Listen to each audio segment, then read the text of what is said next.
पढ़ेंगे 9 इसकी रुबाइयाँ, जिसके कवि कौन है? फिराक गोरखपुरी। ये एक मशहूर गजलकार है, शायर है, ठीक है।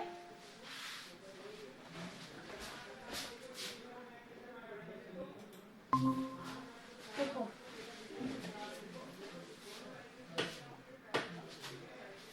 ये जो अपना पहला अंश है, इसके अंदर माँ का जो है इसका वात्सल्यपूर्ण सजीव वर्णन किया गया है, ठीक है। जो मतलब माँ का अपने बच्चे के प्रति जो वात्सल्य होता है, जो प्रेम होता है, जो स्नेह होता है, उसका वर्णन बड़ी सजीवता के साथ और बहुत ही स्वाभाविक रूप से हुआ है, ठीक है। यहाँ पर कवि कह रहा है कि आंगन में लिए चांद के टुकड़े को खड़ी। चांद का टुकड़ा यहाँ पर कौन है?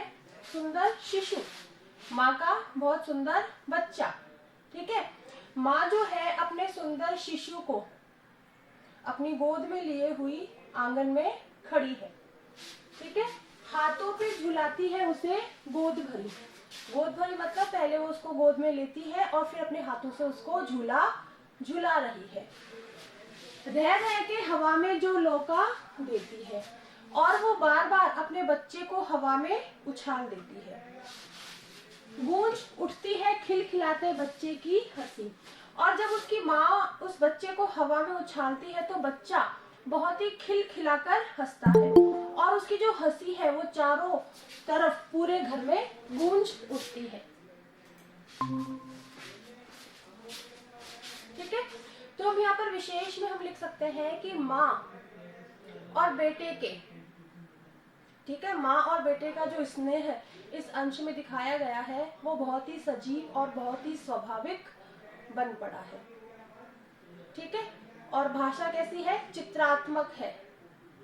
भाषा गतिशील और चित्रात्मक है। चित्रात्मक कैसे?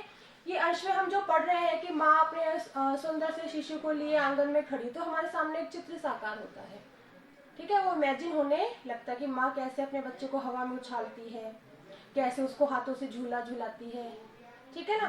इन सब बातों का वर्णन हमें इस अंश में मिल रहा है, पता चल रहा है। आगे देखो, नहला के छलके निर्मल जल से। इस अंश में क्या क्या बताया गया है कि माँ जो अपने शिशु को नहला रही है, उसके उलझे हुए बालों को सुलझा रही है, उसको कपड़े पहना रही है, इसका बहुत ही सजीव और स्वाभाविक वर्णन किया गया है। तो पहली लाइन का अर्थ है कि नहला के छलके निर्मल जल से। माँ अपने शिशु को या अपने बच्चे को स्वच्छ पानी से, निर्मल जल से छलका कर स्नान करा रही है। उलझे हुए गेसुओं में कंघी करके स्नान करा के वो उसके उलझे हुए बालों को सुलझाती है। फिर क्या करती है? किस प्यार से देखता है बच्चा मुंह को जब घुटनियों में लेके पिन्हाती कपड़े हैं। जब बहुत छोटा बच्चा होता है तो माँ क्या करती है? अपने बच्चे को घुटनों में पकड़कर उसको ऊपर से कपड़े पहनाती है। इस बीच जो वो बच्चा जो है वो अपनी माँ के मुंह को बहुत ही प्यार से, बहुत ही स्नेह से देख रहा है। अब जैसे मैं तुमको पढ़ा रही तो मेरे सामने सारे चित्र साकार हो रहे हैं, ठीक है।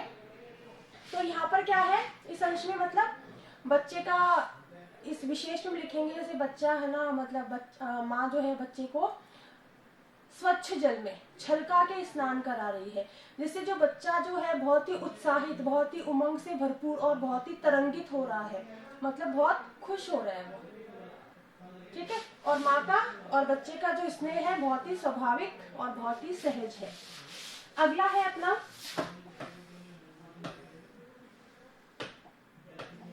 दिवाली की शाम, घर पुते और सजे।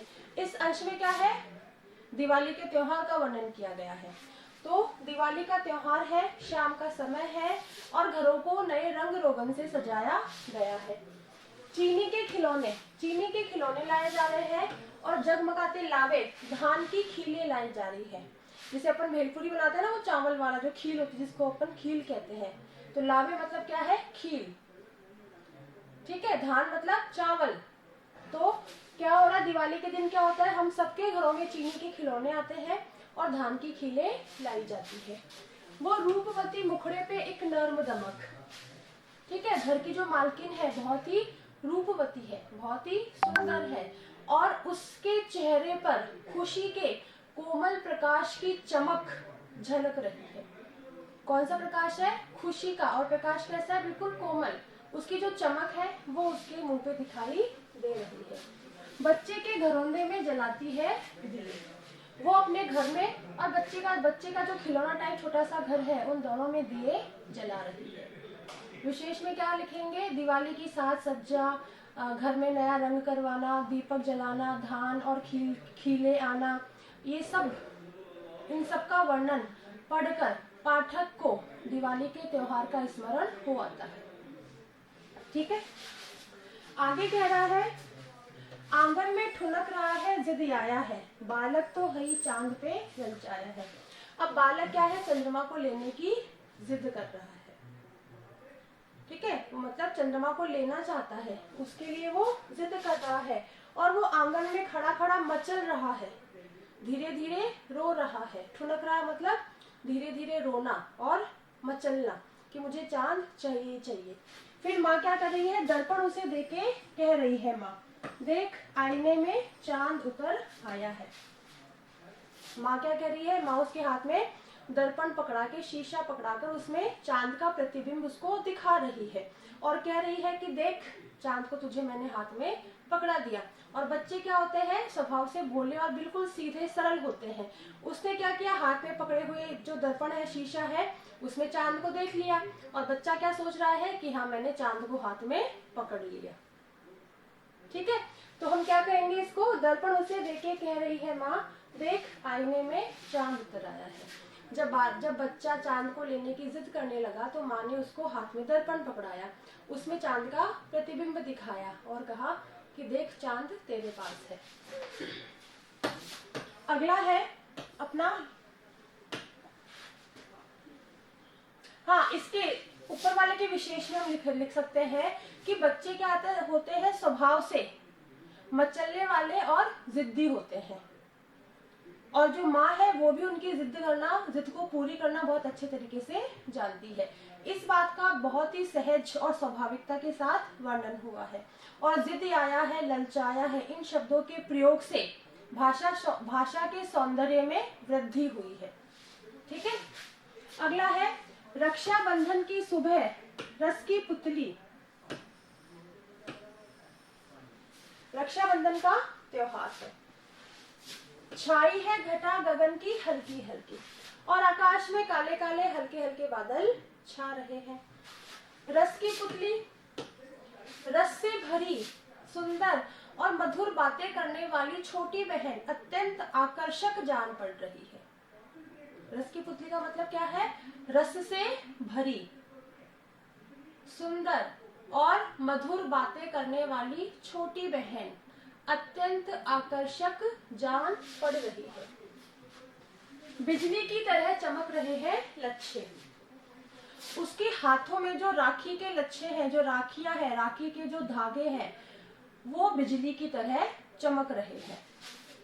भाई के है बांधती चमकती राखी, और वो अपने भाई की, छोटी बहन जो है वो अपनी भाई की कलाई में बिजली के समान चमकती हुई राखी बांध रही है।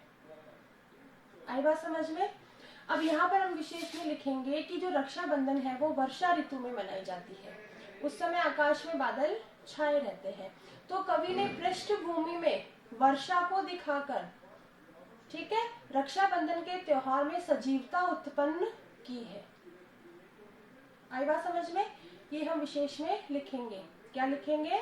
कि रक्षाबंधन वर्षा ऋतु में मनाया जाता है। ठीक है, उस समय आकाश में काले काले बादल छाए रहते हैं। तो कवि ने क्या किया? कवि ने पृष्ठभूमि में वर्षा को दिखाकर रक्षाबंधन के त्योहार में बहुत ही सजीवता उत्पन्न की है। ठीक है, इसकी जो गजल है वो अपन फिर कल से पढ़ेंगे। अगर तुम लोगों को लगता है कि कोई चैप्टर ऐसा है जो तुम्हें समझ में नहीं आ रहा है तो मैं वो कल पढ़ा दूं, तुम अगर बताओ तो, कि मैडम कल ये वाला चैप्टर पढ़ा देना। कोई है ऐसा बोलने वाला? या फिर जो मुझे लगता है मैं वो पढ़ाऊं रिवीजन में? मैं आपको पत्तर रिवाइज करवा दूं। क्या पत्तर पद्य ना? विकास तुम्हें आवाज साफ सुनाई नहीं दी मुझे। मैम पत्र कह रहे हो? अच्छा पत्र रिवाइज करवा दूं? अच्छा ठीक है, पत्र रिवाइज करवा देंगे, कोई दिक्कत नहीं है कल, ठीक है। चलिए। मैम शिरीष के फूल पढ़ा देना। हाँ शिरीष के फूल पे पढ़ा दूंगी, तो पहले शिरीष के फूल पढ़ा देती हूँ, ठीक है, बाद में पत्र करवा दूंगी, ठीक है। Okay ma'am. ओके बेटा, बाय सबको।